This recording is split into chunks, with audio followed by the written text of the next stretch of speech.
becathulo zami zangesonto zisonto yabo nje kuningi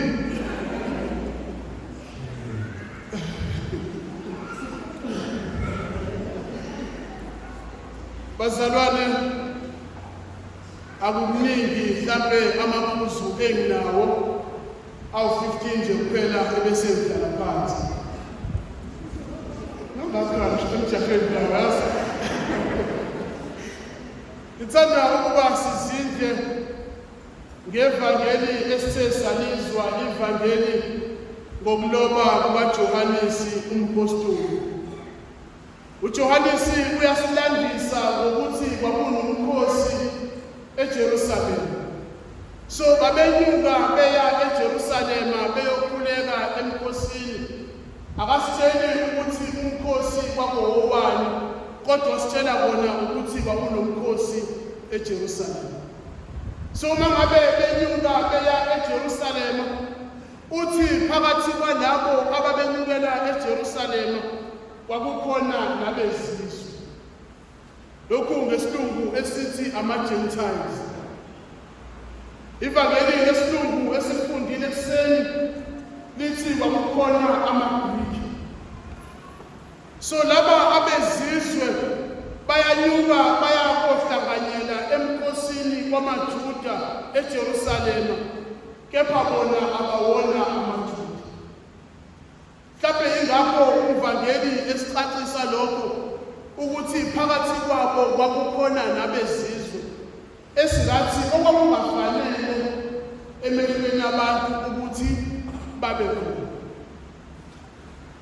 Lokhu kuyangicabangisa ukuthi nakuthina ikakhulukazi eperishini yethu yala ekhaya esePithathi sibe nohambo oluyingcwele lwaseNgomangithi.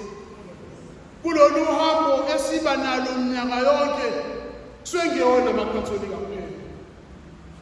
Kukhona abaphuma kwamanye amabandla, abanye abangakholwa nanokukholwa, kepha ngoba bezwe kuthiwa kuyohambela oluyingcwele bathi nathi sifuna ukuba ingxenye yabo. Ezinsukwini ezingengaki sizoba nezinkonzo zamaphasika engikholwa ukuthi kuzobe kugcwele kunyitheka akubona bonke abala ekhaya abazobe khonza kanye nathi. Akubona bonke abamakatholika abazobe bekhonza kanye nathi. Akubona bonke abangamakholwa abazobe kanye nathi. Unabantu okuyimanje bayazi njengoba kusondela amaphasika bathi mangabe nje sithole amanzi asemangomeni ephasika. Abanye bathi uma ngabe sithole umlotha ozophume emlilweni oyingcwele kuyobe sesizakele. Kuthi kimina lokhu kulabantu abanyukela eJerusalema bayawazi umqoka weJerusalema. Bawubonile lo mkhosi ukwenza umehluko empilweni zabo, bathi nathi ngeke sisale. Nakuba singewona amaJuda, nakuba singeyela ingxenye yabo, kepha ngoba sizibonile izimangaliso zenzeka laphayana, nathi ngeke sisale. Mangabe sifunda ivangeli, yiwo lamaJuda athi mangabe bona uJesu afuna ukumphohloza ngelinye ilanga. Kepha manje yibo labantu abanyukela eJerusalema bathi nakuba nifuna ukumphohloza, kepha thina sifisa ukuba siyohlanganyela abanye nabo, ngoba bayobona umongo nokubaluleka kwalento abayoyenza emhlabeni. Bangabi mhlawumbe phakathi kwethu abathi sazalwa samakatholika, sakhula samakatholika, impilo yami yonke ngiyikatholika, kepha umongo usubalahlekile. Baze badlula abantu abakholwe sebebadala ngoba bawubonile umqondo, bakubona ukubaluleka kwemisa, bathi ngelinye ilanga nami ngifuna ukuhlezi ngiyingxenye yami. Ngoba mhlawumbe siyangena ngoba sithi vele sesijwayele, siyazala ngaphambi sithi sizokwamukela ngoba vele kakade ngokwebandla liyasivumela sesamukele, kepha umongo walento esiyenzayo asawuboni. Phakathi kwalabantu abezizwe bathi nakuba nganyuka hleze vele nginyuka mihla yonke, minyaka yonke ngiyanyukela eJerusalema, niyaye ethempeleni. Mhlawumbe vese ngithatha for granted ngoba vele namaJuda kakade vele kubalulekile kufanelekile ukuba niyonyukela ethempelini, kepha thina siyawubona umqondo wokubaluleka kokuthi siyonyukela ethempelini. Ngoba kunabantu abazoza phakathi kwethu bazokhonza kanye nathi ngoba babonile amandla empilweni zabo. Khona bazoza phakathi kwethu bazothenga usawoti, bazobusisela usawoti, bazofuna amarosali, bazofuna amani ngoba bawubonile umongo empilweni zabo, lokhu sesikuthatha for granted. Phuzu lesibili engifisa ukuba sibheke kulamadoda okanye kulabantu bezizwe, bathi uma ngabe sebenyukele whether basebenyukele sebefikile eJerusalem okanye basebekhona lokho akubalulekile kangako, kepha bayasondela kuFilipi bathi Nkosi besinesifiso sokubona uJesu. Bathi asinakuhamba lapha singambonanga uJesu. Yabo sesifikile kulentaba yaseJerusalem, kepha sinakubuyela emuva singambonanga uJesu. Mhlawumbe sesifikile kuleli misa, kepha sinakubuyela emuva singambonanga uJesu. Mhlawumbe lamaphasika azofika simkhonze simdumise usimakade, kepha ngangadluli singambonanga uJesu empilweni zethu. Ukuza kwethu mihla namalanga esontweni, masonto onke somkhonza sokumdumisa, mangabi yizeleze empilweni zethu, masibone uJesu simazi.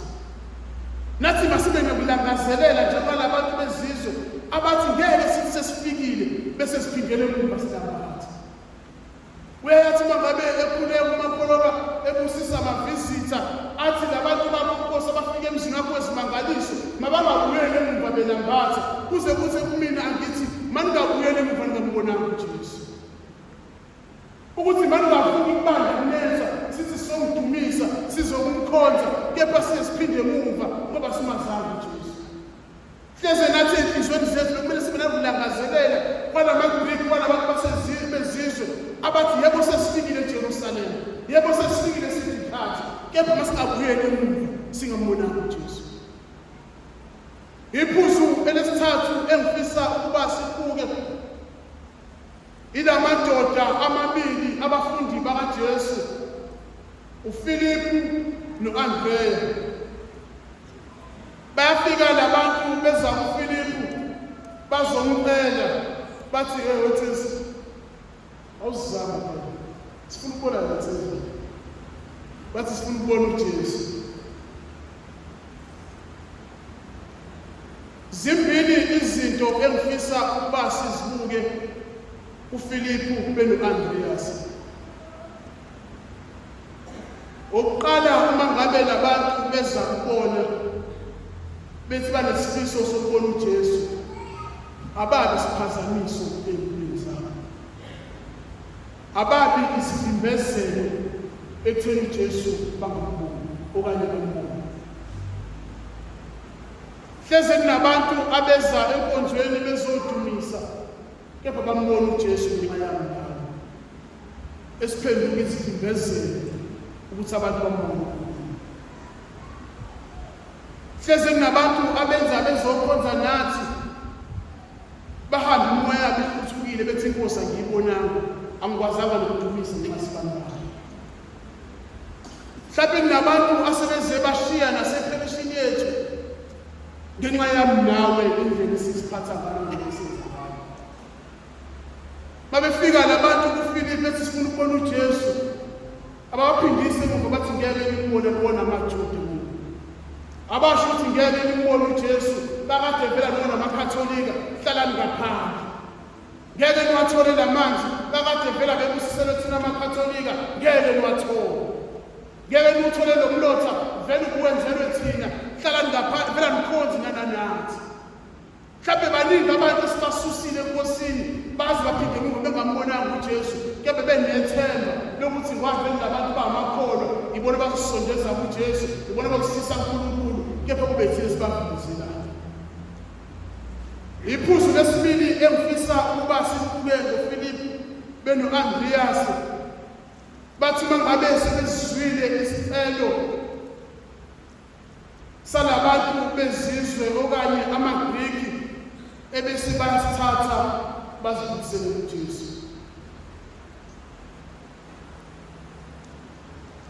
uPhilip, uAndreas baphenduka abanxuseli banabantu ababili. Bangaka abantu uJesu simtshelile ngabo. Isikhathi esiningi kuyethiwa masitshela abantu ngobani? NgoJesu ne? Sivajala sishuma sitshela abantu ngobani? Sitshela abantu ngobani? Bangaka abantu la sitshela khona uJesu ngabantu. Ubangaki sitshela uJesu na uzumehlo sitshela abantu ngoJesu ne? Jesu inkosi, Jesu uphile, Jesu uvele njalo. uJesu nje uJesu uvele njalo. But ubangaki la sitshela khona uJesu ngabantu bakhe.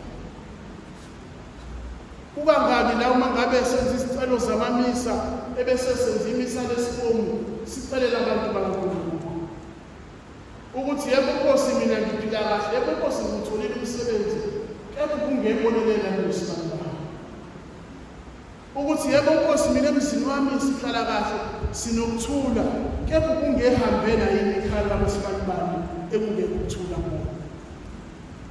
Yebo Nkosi ingane zami ziyaphumelela, zingenzela konke, kepha Nkosi kungehambele ekhaya labosibani bami, hleze nabo phambi kwasenjini. uPhilip noAndreas bayamazi uJesu, bahlala naye imihla namalanga, kepha bangabe bakusifuna ithuba lokubona uJesu, nabo bathi kulungile, nani kuhlakade bekumele nimazi uJesu. Simbonile enza isimangaliso empilweni zethu, hleze nani bekumele enze imangaliso kuyo. Bangaka abantu sibanxusele uNkulunkulu. Hleze mkhulu ebihlezi mayelana nami nomndeni wami, nami nezingane zami. Ubangaki sikhulekela abanye abantu siyokwazisa uJesu ngezinsizi zabanye abantu.